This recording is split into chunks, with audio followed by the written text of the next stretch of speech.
Eklavya study point में आपका स्वागत है। मेरा नाम सत्येंद्र प्रताप है।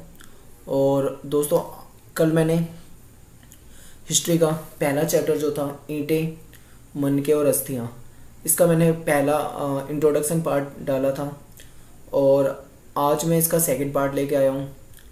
तो दोस्तों, देखते हैं कि सेकंड पार्ट में कौन से क्वेश्चन है जो हमारे लिए इम्पोर्टेंट है। मैंने ज़्यादा क्वेश्चन तो नहीं बनाए हैं, पर मैंने जितने भी क्वेश्चन बनाए हैं 2 से 3, वो एग्ज़ाम के दृष्टिकोण से बहुत ही ज़्यादा इंपॉर्टेंट है और उनमें से बहुत सारी चीज़ें इस चैप्टर की कवर हो जाएंगी। तो दोस्तों, वीडियो को ध्यान से देखें और एंड तक वीडियो को ज़रूर देखें। और अगर आप पहली बार हमारी वीडियो देख रहे हैं तो आप क्या करें, हमारे चैनल को पहले सब्सक्राइब कर लें ताकि हमारी आने वाली सभी वीडियोज़ आपको एक जगह अवेलेबल हो जाएंगी। और देखते हैं दोस्तों, शुरू करते हैं आज का हमारा पहला पार्ट और देखते हैं कि कौन सा क्वेश्चन है जो हमारे लिए इम्पोर्टेंट है। तो आप जैसे कि अपनी स्क्रीन पे देख पा रहे हैं, ये चैप्टर फर्स्ट है और इसमें से मैंने टॉपिक लिया है हड़प्पा सभ्यता जो है, इसकी क्या विशेषताएं हैं। तो दोस्तों, बहुत ही ईजी टॉपिक है और बहुत आसान सा है सब कुछ। देखो दोस्तों, अब मैं ये बता देता हूँ कि मेन क्वेश्चन हमें करना कैसे है। क्वेश्चन 2 नंबर में आता है तो हमें उसे 2 से 3 लाइन में ही करना है, ज़्यादा बड़ा नहीं करना। टू द पॉइंट आंसर मांगती है CBSE और हमें उसके अकॉर्ड करना है। अगर क्वेश्चन 4 नंबर में आता है तो हमें कम से कम 4 पॉइंट तो लिखने ही है। और पैराग्राफ में अगर आप लिखते हो तो पैराग्राफ में लिखने की जो आदत है उसे बिल्कुल छोड़ दो, क्योंकि यहाँ पे जो मार्क्स अच्छे आते हैं वो पैराग्राफ में लिखने से नहीं आते बिल्कुल भी। यहाँ हमको टू द पॉइंट जवाब देना होता है। ये मायने नहीं करता कि हमने कितना बड़ा आंसर लिखा है, मायने ये करता है कि हमने कितने पॉइंट लिखे हैं और क्या वो पॉइंट बिल्कुल सटीक जवाब दे रहे हैं उस क्वेश्चन का जो क्वेश्चन हमसे पूछा गया है। तो हमें ये सारी चीज़ें ध्यान में रखनी है। तो दोस्तों, मैं क्या कर रहा हूँ कि अब बहुत डिटेल में तो नहीं लिख रहा हूँ, कोशिश की है मैंने कि बेस्ट जो हेडिंग है, हेडिंग अवेलेबल करवा दूँ, क्योंकि हेडिंग बनाना ही थोड़ा मुश्किल काम होता है। एक्सप्लेनेशन तो दोस्तों क्या है, आप ध्यान से सुन लोगे तो भी आपको हमेशा याद रहेगा। और एक चीज़ ये भी है कि मान लो अगर आपको कोई हेडिंग पता लग गई, आपको उसका एक्सप्लेनेशन नहीं पता बिल्कुल भी, तो आप उस हेडिंग से रिलेटेड कुछ ना कुछ आपने पूरे साल पढ़ा होगा, कुछ तो आपको नॉलेज होगी, उससे जोड़ कर भी आप बना दोगे या बना कर भी कुछ लिख दोगे तो आपके मार्क्स अच्छे आएंगे। तो हमें लिखने का भी तरीका आना चाहिए। तो दोस्तों, शुरू करता हूँ मैं अपना पहला आंसर। हमारा क्वेश्चन है कि हड़प्पा सभ्यता जो है इसकी विशेषताएं बताओ। तो दोस्तों, क्या विशेषताएं हैं? इसका पहला जो टॉपिक पॉइंट है वो ये है कि ये नगरीय सभ्यता है। मैंने कल के इंट्रोडक्शन पार्ट में सारी चीज़ें बताई थी, आज मैं इनको हर प्रत्येक क्वेश्चन के हिसाब से बताता हूँ। तो ये जो सभ्यता थी ये नगरीय सभ्यता थी, ठीक है, क्योंकि इसमें नगरीय सभ्यता के लिए जानी जाती थी। भवन निर्माण कला, बहुत सारी चीज़ें थी इसमें, वो सारी चीज़ें देखेंगे। दूसरी चीज़ें क्या है इसके बाद, उन्नत भवन निर्माण कला। आपने देखा होगा कि मोहनजोदड़ो जो इसका मेन शहर था, वहाँ पे कितनी अच्छी वो भवन निर्माण कला थी, आपने पढ़ा होगा ये सारी चीज़ें। इसके बाद देखें तीसरा पॉइंट अगर हम देखें तो दोस्तों कृषि करना, यानी जो हड़प्पाई सभ्यता में जो निवासी रहते थे वो कृषि करना जानते थे और पशुपालन करते थे, यानी वो जानवरों को भी पालते थे। कृषि में अगर हम देखें तो कौन सी फसलें हमें मिलती हैं, तो कृषि में मैंने देखा था, कल भी आपको बताया था, कृषि में सबसे ज़्यादा इम्पोर्टेंट यहाँ पे आ जाएगा कि गेहूँ हो जाएगा, जौ हो जाएगा, ठीक है, गेहूँ, जौ, और कई जगह सफ़ेद चना, दालें, ये सारी चीज़ें क्या थी यहाँ पे मिली थी हमें। तो इसके आधार पे हम ये कह सकते हैं कि ये लोग जो थे, हड़प्पाई जो लोग थे, वो कृषि करना जानते थे। और इसके बाद जो आगे देख रहा हूँ पशुपालन, पशुपालन में भी क्या था कि यहाँ पे भेड़, बकरी, भैंस, सूअर, कुछ ऐसे जानवरों के हमें क्या मिले, सबूत मिले, साक्ष्य मिले, इनकी मतलब अस्थियाँ वगैरह मिली थी।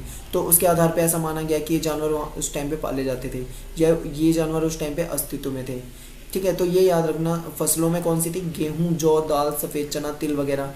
और अगर हम पशुपालन में कहें तो ये बकरी, भैंस, सूअर, ऐसे कुछ जानवर थे, बैल वगैरह भी यहाँ पाले जाते थे, कई जगह घोड़े के भी अवशेष मिले हैं। तो ये यहाँ से हो जाएगा। अगर मैं इसका नेक्स्ट टॉप पॉइंट देखूंगा तो यहाँ पे हमें मिलेगा अद्भुत जल निकास प्रणाली।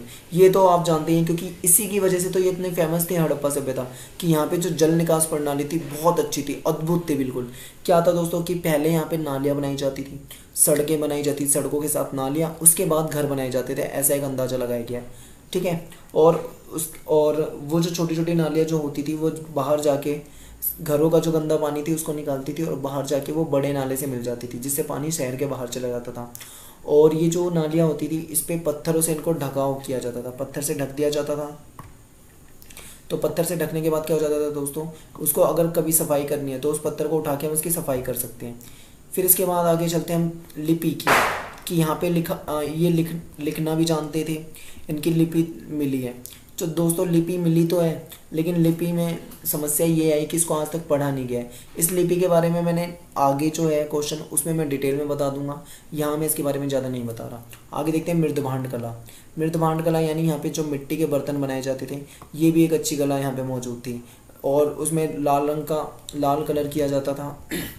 ठीक है, और ये मिट्टी के बर्तन यहाँ से पाए गए हैं। माप तौल प्रणाली, इसके बारे में भी ये लोग जानते थे। ये आपने पढ़े होंगे कि इनके पास बाट वगैरह होते थे, और ये जो बाट होते थे ये चर्ट नामक पत्थर से बनाए जाते थे, पत्थर के होते थे। इन ऐसा अंदाज़ा लगाया गया है कि संभवतः आभूषण और मनकों को तोलने के लिए ऐसे बाटों का प्रयोग किया जाता था। ठीक है, तो ये हमारे हो जाएंगे माप तौल प्रणाली। व्यापार प्रणाली, व्यापार में क्या था कि हमने ये देखा था कि सुदूर यानी दूर दूर के देशों से भी इनका व्यापार था, ऐसा हमें संकेत मिला है। क्योंकि सुमेर, ईरान, इराक वगैरह जो यहाँ की मेसोपोटामिया सभ्यता थी, यहाँ की कुछ वस्तुएं हमारे इस हड़प्पा सभ्यता में मिली है। हमारी कुछ मुद्राएं वगैरह जो भी था वो वहाँ पे मिली है। तो इससे अंदाज़ा लगाया गया कि इनका हमारी हड़प्पा सभ्यता का व्यापार जो था दूर दूर तक के एरियो से था। इसके बाद आ जाएगा व्यापार प्रणाली के बाद सड़कों का निर्माण। सड़कों के लिए भी ये जो सभ्यता ये जानी जाती है। इसमें क्या था दोस्तों कि सड़कें यहाँ पे बहुत अच्छी तरीके से बनाई जाती थी। सड़कें जो होती थी वो एक ग्रिड पद्धति में होती थी, यानी कि चौड़ी सड़कें थी और एक दूसरे को समकोण पे काटती थी, यानी 90 डिग्री के एंगल पे एक दूसरे को काटती थी। तो ये भी एक अच्छी विशेषता है, क्योंकि सड़कें चौड़ी होती थी, खुली होती थी, तो इस हिसाब से जब हवा चलती थी तेज़ तो हवा की वजह से अपने आप ही सड़कें साफ भी हो जाती थी। इसके बाद है विशाल स्नानागार। विशाल स्नानागार के साक्ष्य मिले हैं मोहनजोदड़ो में और कई जगह मिले हैं, जिससे पता लगता है कि इसका इस्तेमाल करते थे। और विशाल स्नानागार के बाद जो बनेगा एक पॉइंट वो यहाँ पे जैसे है कि शवाधान प्रणाली, यानी ये जो मृत व्यक्ति हो जाते थे, जो आदमी मर जाते थे, तो उनकी जो अंतिम जो भी क्रिया है वो करवाई जाती थी और उसमें दफनाया जाता था इन लोगों को। और दफनाते वक्त कई जगह ऐसे कब्रों में से कुछ सबूत मिले हैं कि उनके साथ कुछ आभूषण वगैरह हो जाएंगे, बर्तन हो जाएंगे, मन के बाट, ऐसी कई चीज़ें जो है सबूत साक्ष्य के रूप में मिली हैं, जिससे ऐसा माना जाता था शायद कि वो पुनर्जन्म में विश्वास रखते हों। तो ये कुछ इसके पॉइंट थे, ये इसकी विशेषताएं थी। आगे देखें कि ये मनोरंजन वगैरह के लिए किस चीज़ का इस्तेमाल करते थे। ये क्या करते थे, मछली को पकड़ते थे, शिकार करना, पशु पक्षियों को लड़वाना, चौपड़ खेलना, पासा खेलना, कुछ इस तरीके के खेलों के द्वारा ये अपना मनोरंजन करते थे। ठीक है, तो दोस्तों ये जो था यहाँ से हमने हड़प्पा सभ्यता और उसकी कुछ विशेषताएँ पढ़ी हैं। और मैंने बहुत ज़्यादा डिटेल में इसलिए नहीं बताया क्योंकि हमें बहुत ज़्यादा डिटेल में जानने की ज़रूरत नहीं है, हमें टू द पॉइंट जानना है बिल्कुल। हमें इतनी सारी मैंने हेडिंग बना दी है इसकी, आप देख सकते हैं। मैक्सिमम जो है शायद क्वेश्चन 8 नंबर का आता है और 8 नंबर में हमें कम से कम 8 पॉइंट चाहिए। अगर हमारे पास मान लो 10 पॉइंट आते हैं तो 8 पॉइंट लिख दो और 2 पॉइंटों को ज़्यादा एक्सप्लेन मत करो। हमें ये हेडिंग लिखनी है और उसको 2 या से ज़्यादा 2 से 3 लाइन में ही एक्सप्लेन करना है। तो ये बेसिक नॉलेज आपको पता लग गई होगी इस क्वेश्चन की। आगे देखते हैं सेकंड क्वेश्चन हमने क्या लिया है। सेकंड क्वेश्चन आप देख पा रहे हैं अपनी स्क्रीन में। सेकंड क्वेश्चन है हमारा हड़प्पाई लिपि के बारे में बताओ। मैंने अभी बताया था आपको, वहाँ पे पढ़ा था हमने हड़प्पा लिपि के बारे में। यहाँ पे हम इसके बारे में कुछ डिटेल में पढ़ते हैं, देखते हैं। हड़प्पाई जो लिपि थी इसकी विशेषता ये है कि ये चित्रात्मक लिपि थी, यानी इसमें चित्र वगैरह होते थे और इसमें क्या है कि दाईं से बाईं ओर लिखी जाती थी, यानी ये जो राइट साइड से चलती थी लिखना शुरू करेंगे और लेफ़्ट की ओर चलेंगे लिखते हुए। जैसे कि हम हिंदी लिखते हैं तो हिंदी में क्या है, हम बाईं से दाईं ओर जाते हैं, लेकिन इसमें क्या था, इसमें दाईं से बाईं ओर जाएंगे। यानी कि जैसे कि उर्दू लैंग्वेज लिखी जाती है, उर्दू में क्या करते हैं, दाईं से बाईं ओर जाते हैं, उस तरीके से इसको लिखा जाता था। इसके बाद है चिन्हों की संख्या। चिन्हों की संख्या हम देखें तो ऐसा माना गया कि 375 से 400 के करीब चिन्ह होते थे। और ये एक ऐसी लिपि है जो एक रहस्यमयी लिपि बन चुकी है हमारे लिए। रहस्यमयी इसलिए क्योंकि दोस्तों इसको आज तक पढ़ा नहीं गया है। तो आपका ये क्वेश्चन भी यहाँ से तैयार हो गया है। मैंने बहुत इंपॉर्टेंट क्वेश्चन जो मुझे लगे, मैंने देखा था कि लास्ट ईयर के पेपर में आए हुए हैं, मैंने उन्हीं क्वेश्चनों को बनाया है और यहाँ से हमारा लगभग सारा चैप्टर कवर हो जाएगा। ये तो सिर्फ इसका आज मेनली देखें तो ये इसका पहला ही पार्ट है। कल का पार्ट जो था वो तो केवल इंट्रोडक्शन ही था। तो देखते हैं यहाँ पे अगला क्वेश्चन कि हड़प्पा सभ्यता जो थी इसमें कृषि और पशुपालन होते थे, यानी कि ये लोग कृषि भी करते थे और जानवरों को भी पालते थे। तो कृषि की विशेषता क्या है, तो इसके बारे में पहले मैं कृषि के बारे में बता देता हूँ, उसके बाद मैं आपको बताऊँगा पशुपालन के बारे में, लेकिन इससे पहले हम कृषि को जान लेते हैं। तो देखो दोस्तों, हड़प्पाई जो लोग थे कृषि करते थे, खेती करते थे। गेहूँ, जौ, दाल, सफ़ेद चना, तिल और कुछ जगह चावल के भी सबूत मिले हैं। तो ऐसा लगता है कि मतलब ये सब इन फसलों को इस्तेमाल करते थे। और एक चीज़ मैंने यहाँ पे लिखने से भूल गया हूँ मैं, ये मिठास के लिए शहद का इस्तेमाल भी करते थे, तो ये भी हमें याद रखना है। इसके बाद क्या है, मिट्टी के बने हलों का प्रयोग किया जाता था। मिट्टी से बने हुए जो हल होते थे उनका प्रयोग किया जाता था खेती में, और खेतों में बीजों का छिड़काव करते थे ये। और नहरों का पानी ऐसा माना गया था कि कुछ टाइम बाद दूषित हो गया था, तो उसके कारण ये क्या करते थे, कुएं का जो पानी होता है उस कुएं के पानी का इस्तेमाल सिंचाई में करते थे। ठीक है। और इसके बाद एक चीज़, हाँ, कुएं के पानी के साथ साथ तालाब और नहरों के पानी का भी इस्तेमाल होता था। फिर एक चीज़ देखेंगे, बैलों का प्रयोग। कई जगह ऐसा मिला है कि बैलों के सबूत मिले हैं, तो इससे पता लगा कि बैलों का प्रयोग खासकर खेतों की जुताई के लिए किया जाता था उस टाइम पे। एक साथ 2 फसलों को उगाना, एक ये भी अच्छी बात है कि इनकी विशेषताओं में ही आ जाएगा कि ये एक साथ 2 फसलों को आसानी से उगा लेते थे और ये कृषि करते थे। तो ये हमने कृषि के बारे में कुछ पढ़ा है और यहाँ से मेन चीज़ जानने की कोशिश की है। अब अगर हम आगे बढ़ें, अगर कोई पशुपालन के बारे में हमसे क्वेश्चन पूछता है तो वो भी हमें बहुत छोटा सा है, कुछ ज़्यादा बड़ा नहीं है। इसके बारे में देखते हैं, मैं इसे हाईलाइट करता हूँ फिर आपको बताता हूँ।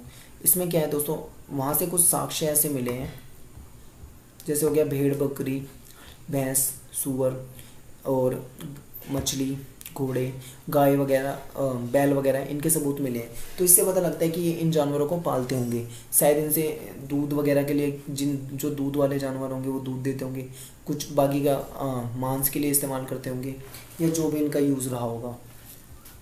आगे है बैलगाड़ी और भैंसा गाड़ी का प्रयोग किया जाता था इस टाइम में, यानी अगर सामान को एक जगह से दूसरी जगह पे ढोने के लिए भारी चीज़ों को, तो ये बैलगाड़ी या भैंसा गाड़ी का इस्तेमाल करते थे।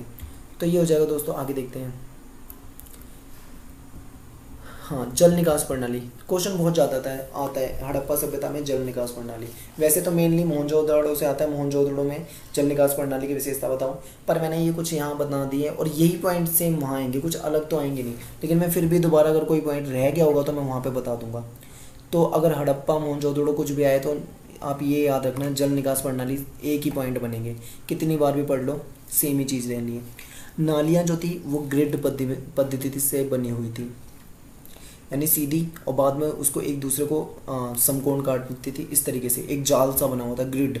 इसके बाद है एक दूसरे को समकोण पर काटती थी। ठीक है। नालियों का निर्माण जो था वो पहले हुआ था। आजकल क्या होता है, जैसे हमारे यहाँ पे पहले घर वगैरह बनते हैं फिर नालियाँ वगैरह बनाई जाती है, लेकिन यहाँ पे ऐसा नहीं था। यहाँ पे क्या था, पहले नालियाँ, उसके साथ उसके बीच में सड़कें बनती थी, साइड में नालियाँ हो जाती थी दोनों तरफ, उसके बाद मकानों का यानी कि घरों का निर्माण किया जाता था। फिर है घरों का पानी जो होता था वो उन नालियों में जाता था, उन नालियों को फिर आगे जाके नालों से जोड़ दिया जाता था।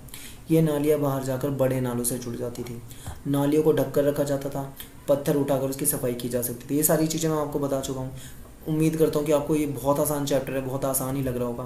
फिर क्वेश्चन एक ही है कि हड़प्पा सभ्यता जो है इसके पतन के क्या कारण थे, कि मतलब इतनी अच्छी सभ्यता, इतनी डेवलप सभ्यता, एक नगरीय सभ्यता थी, सब कुछ यहाँ पे इतना बेहतर था, फिर ऐसा क्या हो गया कि मतलब इस सभ्यता का पतन हो गया। तो ये भी दोस्तों इस चैप्टर का बहुत इंपॉर्टेंट क्वेश्चन है। ये आज मैंने 3 से 4 क्वेश्चन जो भी बनाए ये मैंने देखे थे, ये लास्ट एग्जाम में आए हुए क्वेश्चन है, तो इसीलिए मैंने इन क्वेश्चनों को पहले बना लिया, और बाकी जो क्वेश्चन बच रहे हैं वो मैं कल नेक्स्ट पार्ट में और आगे जब भी मैं बनाता हूँ अगले 2 पार्ट में वो सारे क्वेश्चन कवर कर दूँगा। तो देखते हैं भाई, हड़प्पा सभ्यता के पतन के कारण हमें ये चीज़ें बिल्कुल भी पैराग्राफ में नहीं लिखनी है, हमें सीधा टू द पॉइंट हमें पता होने चाहिए सारे पॉइंट। उन पॉइंटों को लिख के हेडिंग को अच्छे से अंडरलाइन करके हेडिंग को आगे हम 2 से 3 लाइन में एक्सप्लेन करते हैं, ऐसे दिया जाता है एग्जाम। तो मैं इसके पॉइंट बता देता हूँ कि जलवायु परिवर्तन के कारण ऐसा माना जाता है कि हड़प्पा सभ्यता का पतन हो गया, नाश हो गया। फिर आगे है वनों की कटाई, कि ऐसा माना जाने लगा कि वनों की अंधाधुंध कटाई हुई थी, उसके कारण हो गया था। कुछ ऐसा मानते हैं कि बाढ़ के कारण ऐसा हुआ है, हालांकि इसके परफेक्ट एकदम सबूत नहीं पता कि हमें कैसे हुआ है। ये सारी चीज़ें एक अंदाज़ा ही लगाई गई हैं कि ऐसा ऐसा हुआ होगा तो शायद हड़प्पा सभ्यता का पतन हो गया, क्योंकि हड़प्पा सभ्यता के बारे में हमें ज़्यादा जानकारी तो मिली नहीं है, सबूतों और साक्ष्यों के आधार पर हम इसे करते हैं। नदियों का सूख जाना, यानी नदियाँ सूख गई होंगी या फिर नदियों ने अपना रास्ता बदल लिया होगा, मार्ग बदल लिया होगा। जब नदियाँ दोस्तों अपना मार्ग बदलती है ना तो बहुत भयंकर तबाही लेकर आती हैं। तो ऐसा माना जाता है कि इसने नदियों ने अपना मार्ग बदला, जिसकी वजह से ये हड़प्पा सभ्यता खत्म हो गई। या फिर एक कारण भूकंप भी हो सकता है कि भूकंप की वजह से ऐसा हुआ हो। और जो लास्ट पॉइंट बनेगा वो ये होगा बाहरी आक्रमण, यानी कि हड़प्पा सभ्यता के बाद मैंने आपको कल बताया था कि वैदिक सभ्यता शुरू हो गई थी। यानी कि ऐसा माना जाता है कि वैदिक सभ्यता में जो आर्य आए थे, आर्य लोग आए थे, इन्होंने इसकी शुरुआत करी थी वैदिक सभ्यता की। तो ऐसा माना जाता है कि इन आर्यों ने शायद उन पे आक्रमण कर दिया हो, हड़प्पाई लोगों पे, और इसकी वजह से इनकी जो सभ्यता थी उसका पतन हो गया। तो दोस्तों ये मैंने कुछ क्वेश्चन बनाए थे आज दिन में। आपको ये क्वेश्चन कैसे लगे हैं और मेरा ये वीडियो आपको कैसा लगा? अगर आपको मेरी कही हुई हर बात अच्छे से समझ में आई हो तो दोस्तों मुझे कमेंट करके ज़रूर बताना, ताकि मैं आपको आगे और अच्छे से क्वेश्चन अवेलेबल करवा पाऊँ। तो दोस्तों अगर चैनल आपने सब्सक्राइब करा है तो बहुत अच्छी बात है, अगर नहीं करा है, पहली बार हमारी वीडियो देख रहे हैं तो हमारे चैनल को तुरंत सब्सक्राइब कर लें। थैंक यू दोस्तों।